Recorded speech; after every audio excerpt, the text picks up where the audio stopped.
नमस्कार, मैं साक्षी गुप्ता। आप देख रहे हैं लाइव भारत न्यूज। खबर चंदौली से। चकिया ब्लॉक अंतर्गत बियासड़ कला गांव में कुछ दिनों पहले एक वीडियो वायरल हुआ था, जिसमें कार्यरत शिक्षिका रीता पांडे ने प्रधान पति चुलबुल पांडे पर आरोप लगाया था कि बच्चों को पढ़ाने को लेकर प्रधान ने उन्हें खरी खोटी सुनाई थी और कहा था कि तुम छोटे बिरादरी वाले लोगों को पढ़ाती हो, यदि वह हमसे तेज हो गए तो हमें समस्या होगी। इसी आरोप को झूठा बताते हुए ग्राम प्रधान चंदा पांडे ने कहा कि शिक्षिका समय पर विद्यालय नहीं आती थी, जिस कारण हमारे पति ने उसको डांटा और विद्यालय के प्रधानाचार्य से भी शिकायत की। तो शिक्षिका ने गोरखपुर से कुछ पत्रकारों को बुलाकर एक झूठा वीडियो वायरल किया और अपनी व्यक्तिगत दुश्मनी निकाली। वहीं कुछ ग्रामीणों से रूबरू होने पर सच्चाई का पता चला कि शिक्षिका रीता पांडे समय पर विद्यालय नहीं आती थी। इसी मामले को लेकर एसबीएस ने कहा कि पूरी जांच होगी और जो दोषी पाया जाएगा उसके खिलाफ कार्रवाई की जाएगी।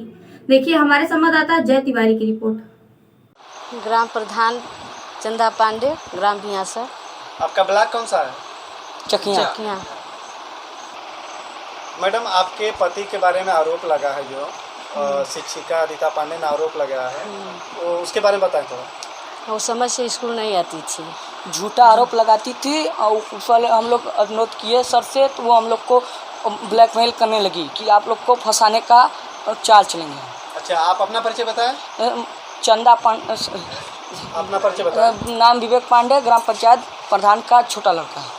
अच्छा, तो आपका क्या करने का मतलब है? वो झूठा आरोप लगा, जो समय उनका समय उचित नहीं था। जब मन करता था घर आती थी, जब मन करता स्कूल में जाती थी।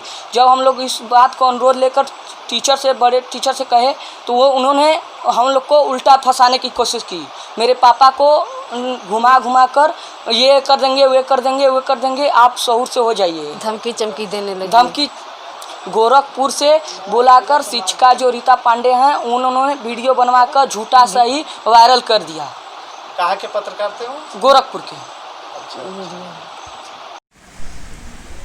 अपना परिचय बता दें। उपेंद्र सिंह, इंचार्ज प्रधानाध्यापक कंपोजिट विद्यालय बियासड़। कुछ दिन पहले एक वीडियो वायरल हुआ था चैनल पे। एक रीता पांडे जी हैं, जिन्होंने चुलबुल पांडे पे ये आरोप लगाया कि हमको विद्यालय में आकर के वो बताएं कि छोटो कास्ट को इंग्लिश नहीं पढ़ाया। क्या है मामला ये? ऐसी कोई बात हमारे संज्ञान में नहीं है। एक दिन जो वायरल हुआ था जी, उसमें वो लोग आए थे, चैनल मीडिया के लोगों ने जी, तो उन्होंने केवल ये पूछा था हमसे कि जो है प्रधान जी आप लोगों को कोई डराते धमकाते हैं जी। तो हमने कहा कि ऐसी कोई बात नहीं। विद्यालय में प्रधान जी कभी भी किसी को जो है किसी बात को लेकर के डिस्टर्ब नहीं करते हैं जी।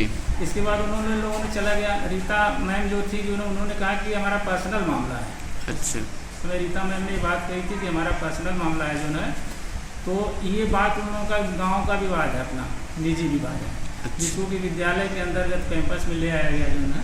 हालांकि कैंपस में भी कुछ नहीं हुआ उसमें, बस बात इतनी हुई। इसके बाद मीडिया के चैनल के लोग अच्छा, कभी भी वो रीता जी आपको बताई हो कि सर मुझे ये ऐसे धमकाते चमकाते हैं? कोई भी काम ने कभी भी हमको इस संज्ञान में नहीं दिया है कि नहीं प्रधान ने हमको ऐसा कुछ कहा या कुछ बताने धमकाने की बात की। ये बात हमारे संज्ञान में नहीं। सर अपना परिचय दे दें थोड़ा। मैं चंद्रशेखर आज़ाद, खंड शिक्षा अधिकारी चकिया कार्यरत हूँ। सर, एक बियासड़ का मामला है जी, जिसमें एक टीचर आरोप लगाई है, एक वहाँ के पांडे जी हैं, चुलबुल पांडे जी, कि हमको विद्यालय में आकर कहते हैं कि आप ये मत करिए, वो मत करिए, बच्चों को पढ़ाइए मत इंग्लिश। सर क्या है? प्रधान जी पर जो आरोप है उसके बारे में तो मुझे नहीं जानकारी है कि प्रधान जी क्या कह रहे हैं, लेकिन इतना तय है, जो मुझे जानकारी है कि प्रधान जी और उनके यहाँ कुछ न कुछ विवाद है दोनों लोगों में, चाहे जिस प्रकार का विवाद हो, ये इतनी जानकारी है। सर, क्या आपसे कभी वो अपने विषय में बताएं कि हमको यहाँ डिस्टर्ब हो रहा है, ट्रांसफ़र वगैरह चाहिए या? नहीं, वो जो है बियासड़ गांव विद्यालय के बगल में ही उनका घर है जी, बहुत 10 मिनट की दूरी पर। और वो अपना आती जाती हैं ट्रांसफ़र के लिए। हमारे यहाँ या बीएसए साहब के यहाँ कभी जो है वो अपना कोई प्रार्थना पत्र नहीं दी है और कहीं भी नहीं ट्रांसफ़र के लिए। सर, दलित के भी बच्चे इस विद्यालय में पढ़ते हैं, क्या प्रधान जी द्वारा इसके पहले कोई भी धमकी उनके दिया गया है कि यहाँ दलित के बच्चे को मत पढ़ाइए? देखिए, हमारा जो विद्यालय है परिषदीय विद्यालय, उसमें सभी वर्ग के बच्चे पढ़ते हैं, कोई भी भेदभाव नहीं है। और हम लोग तो एजुकेशन फॉर ऑल, सर्व शिक्षा अभियान के लिए काम करते हैं। जो भी आउट ऑफ स्कूल है उसको विद्यालय में खोज के लाते हैं। तो ऐसी कोई बात नहीं है, हमारे यहाँ सभी बच्चे पढ़ते हैं और हम लोग सबको पढ़ाते हैं और प्रधान जी से हमको हमारे बारे में हमसे नहीं कोई शिकायत। प्रधान पक्ष का आरोप है जी कि जो मैडम है जी रीता नाम है रीता पांडे जी, उन्होंने कि बताया वो समय से स्कूल पढ़ाने नहीं आती थी, उसी विषय को लेकर मतलब प्रधान के ऊपर आरोप है। देखिए अभी तक कोई भी जानकारी हमें नहीं है कि वो समय से नहीं आ रही हो। विद्यालय हमारा समय से खुलता है, सभी लोग समय से आते हैं, जो मुझे जानकारी है। सर वहाँ के प्रधानाचार्य से बात हुई है तो उन्होंने बताया कि अभी तक हमको रीता मैडम ने कोई ऐसी शिकायत नहीं की है। उन्होंने बताया कि ये गांव का मैटर है और वो पर्सनल मैटर लेकर इस माध्यम से उनको आरोप लगा रहे हैं। सर इसमें क्या कार्रवाई? किसने बताया है? प्रधानाचार्य से अभी बात हुई है। अब प्रधानाचार्य से हमसे अभी नहीं बात हुई है इस मुद्दे में कि प्रधानाचार्य ने क्या कहा है। यदि सर जो गलत निकलता है उसके ऊपर क्या कार्रवाई है? बिल्कुल, ये अभी बीएसएस साहब भी जांच कराएंगे, प्रशासन की तरफ इनका वो अपना प्रार्थना पत्र दिया ही गया है। जो भी जांच कराई जाएगी, जो भी जांच में दोषी निकल के आएगा, जो वैधानिक कार्रवाई होगी, जिसके स्तर से करना होगा वो किया जाएगा। मेरा नाम रीता पांडे है। मैं प्राथमिक विद्यालय बियासड़ में सहायक अध्यापक के पद पर ज्वाइन किया था, लेकिन जैसे ही मैंने ज्वाइन किया मुझे वहाँ इंचार्जशिप मिल गया और मैं तब से वहाँ पे कंटिन्यू हूँ। इस साल मैं जब विद्यालय संविलियन हो गया है तो सहायक अध्यापिका के पद पर हो गई। क्या क्या समस्याएं हैं आपके, क्या क्या आपके साथ दुर्व्यवहार हुआ? समस्या यह है सर कि जब मैंने यहाँ पे ज्वाइन किया, गांव के लोगों के कहने पे ही ज्वाइन किया कि आप स्कूल ज्वाइन कर लेंगी तो स्कूल में सुधार हो जाएगा। मेरी मेरिट अच्छी थी और मैंने मांगा और मुझे मेरा विद्यालय मिल गया अपने ही गाँव का। मैं यहाँ पे काम करना शुरू की और विद्यालय शुरू में ही बहुत अच्छा करने लगा। आज मेरे विद्यालय के बारे में अगर पूछा जाए तो जिले में रैंक रखता है। कोई भी एकेडमिक एग्जामिनेशन हो, कुछ भी हो, मेरे बच्चे उस रैंक में आते हैं। स्पोर्ट्स कंपटीशन में आते हैं, चाहे कल्चरल प्रोग्राम हो उसमें आते हैं। अच्छा करने लगे बच्चे।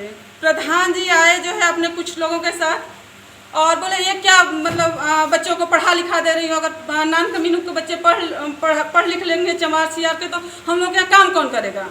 इसकी शिकायत आपने आगे की मैडम? सर शिकायत हमने नहीं किया, हमने वही प्रधान जी को समझाया कि प्रधान जी जो है मेरी जो ड्यूटी है मैं उस ड्यूटी को कर रही हूँ और आप जो है गांव के विकास के लिए काम करिए। और रही बात जो है काम करने की, तो जब मुझे नहीं चिंता है तो आपको क्या चिंता है। एक्चुअली मैं यहाँ ये बताना चाहूँगी कि मैं भी इसी गाँव की निवासी हूँ, हमारे यहाँ भी खेती बाड़ी होती है। तो मेरे कहने का मतलब ये था कि वो समस्या तो हमारी भी है, तो जब मैं नहीं चिंता कर रही हूँ तो आप क्यों चिंता कर रहे हैं। लेकिन ये बात उनको इतनी चुभ गई कि वो अपने लोगों के साथ आके विद्यालय में मेरे को परेशान करने लगे, बार बार परेशान कि क्यों पढ़ाती हो। उस समय ब्राह्मण बस्ती के बच्चे भी ज़्यादा नहीं पढ़ते थे, हार्डली 3 या 4 पढ़ते रहे होंगे।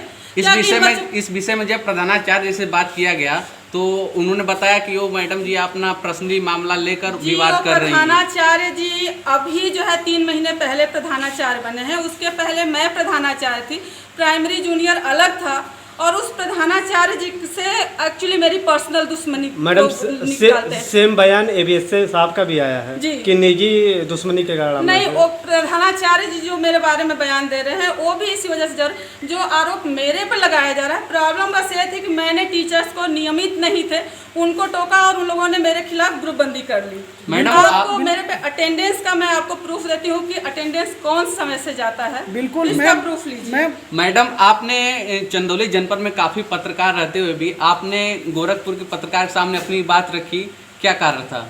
क्या जनपद के पत्रकार आपके नहीं सुन रहे थे? जी ऐसा बिल्कुल नहीं है कि जनपद के पत्रकार यहाँ, मैं जनपद लेवल पे तो जाती नहीं हूँ, लोकल मीडिया में ही जो खबरें होती है मेरे स्कूल की, मैं पर्सनल मेरी कोई खबर नहीं निकलती है। मैं स्कूल का जो भी काम होता है मीडिया यहाँ का सपोर्ट करती है और गोरखपुर के पत्रकार को मैंने नहीं बुलाया था। यहीं के किसी मीडिया पर्सन ने जो है वो शायद बनारस आए थे कि क्या था, जैसे भी हो लोकेशन दिया था, वो लोग गाँव में घूम के। बेटा आपको कैसे पता चला कि वो बनारस आए थे फिर यहाँ पे चले आए? हमें उसके पहले नहीं पता था। एक्चुअली जब ये इशू उठा और जब न्यूज़ वायरल हो गया तो मैंने उनको कांटेक्ट किया और पूछा, तब उन्होंने बताया। एक्चुअली मैं गांव में दीक्षा ऐप और रीड एलॉन्ग ऐप के लिए जो है निकली हुई थी। आप गांव के बच्चों से पूछ लीजिएगा कि मेरे अलावा कोई भी टीचर क्या गांव में घूम के बच्चों की शिक्षा के लिए जागरूकता के लिए आपने प्रधान के ऊपर छेड़खानी का आरोप लगाया है, जो कि रात में आपके साथ छेड़खानी करने के उद्देश्य से आए थे। उस टाइम छेड़खानी नहीं सर, जान से मारने के भी उद्देश्य से। उस टाइम आपने क्या किया था? सर मैं वहाँ से जो है एक्चुअली जब मैं बनारस से लौट रही थी अपनी मम्मी की दवा लेने के लिए, तो वहाँ से जो है छेड़खानी का हुआ। रास्ते चलते कुछ जो पासर्स बाई थे उन लोगों ने मुझे बचाया भी और रास्ते में एक पुलिस वाले मिले, उन्होंने लास्ट में आके मुझे यहाँ तक छोड़ा। हमारे जो है एक रामनगर मैडम, साइड जो आपके रहते साथ हैं, वो छेड़खानी साथ में आए। आपके साथ छेड़खानी हो तो क्या आपने 112 नंबर डायल किया? उस समय भागे गए आदमी, जब छेड़खानी के साथ साथ जान से मारने के लिए आदमी दौड़ रहा है, हाथ में उसके एक दिन बाद तो आप कंप्लेन कर सकती थी। जी बिल्कुल, फिर मैं आपने कंप्लेन क्यों कर नहीं सकती थी, कंप्लेन लेकिन किया? इसके पहले 2 बार हमारे परिवार के साथ घटनाएं हो चुकी हैं। चकिया थाने में हम पहले कंप्लेन दर्ज कराने गए, पता चला कि कंप्लेन हमारे साथ हमारे खिलाफ न दर्ज, हमारे साइड का न दर्ज हो गया, उल्टा हमारे खिलाफ दर्ज हो गया।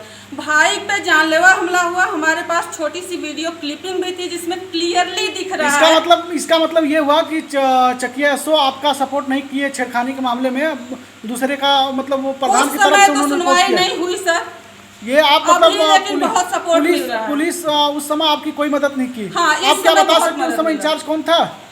सर हम नहीं बता सकते क्योंकि हम ज्यादा लोगों को जानते नहीं हैं। कितने दिन पहले की बात है? सर जब भाई पे जानलेवा हमला हुआ और मैं छेड़खानी की बात कर रहा हूँ मैम, हमले की बात छेड़खानी नहीं। का तो अभी मतलब इतनी हिम्मत जुटी है सर, जब मीडिया में आया और लोग गांव के लोग इतना सहमे हुए थे। उस समय इंस्पेक्टर कौन था? किस समय? जब आपने छेड़खानी या फिर आपके भाई के ऊपर जानलेवा हमला हुआ? सर सबसे बड़ी बात कि भाई छोटे थे जब मैंने यहाँ ज्वाइन किया था। सबसे बड़ी चीज़ होती है कि मैंने उन लोगों को धमकाया कि आप ज़्यादा करोगे तो मैं जाके रिपोर्ट, शुरू में जब छेड़खानी करते थे तो धमकी दिया, लेकिन उसको उन लोगों ने दूसरे तरीके से प्रेजेंट करना शुरू किया, यहाँ तक कि परेशान तो करना शुरू ही किया। हमारे जो है प्रॉपर्टी पे भी अलग अलग एप्लीकेशन डालने लगे, कब्जा करने लगे, हमें बेवजह परेशान करने लगे और अंत में जानलेवा हमला भी करने लगे। ब्लॉक से कुछ पौधे आए थे जिसको जो लगाए गए थे 150 पौधे, उसको आपने जुतवा दिया, पता चला ग्रामीणों का कहना है। ये ग्रामीणों का, उनके पक्ष के लोग जो उनका गैंग बना रखा है उनका गलत कहना है, वो आरोप निराधार। वो कहाँ पौधे लगाए गए थे, कहाँ जुताए थे, उसका वो प्रूफ दें। अभद्र भाषा विद्यालय में बोले, क्या आप बीएसए को या किसी अधिकारी को संज्ञान में दिलाई या कहीं एप्लीकेशन लिखी? नहीं सर, मैंने खुद रिएक्ट किया और मैंने उस समय के जो बीओ थे उनको मैंने कहा भी कि सर ऐसे हो रहा है, तो उन्होंने उस बात को शायद बात की थी प्रधान जी से। उस बात का भी प्रधान जी इतना खुन्नस खा गए कि उनका ट्रांसफ़र करा दिया गया।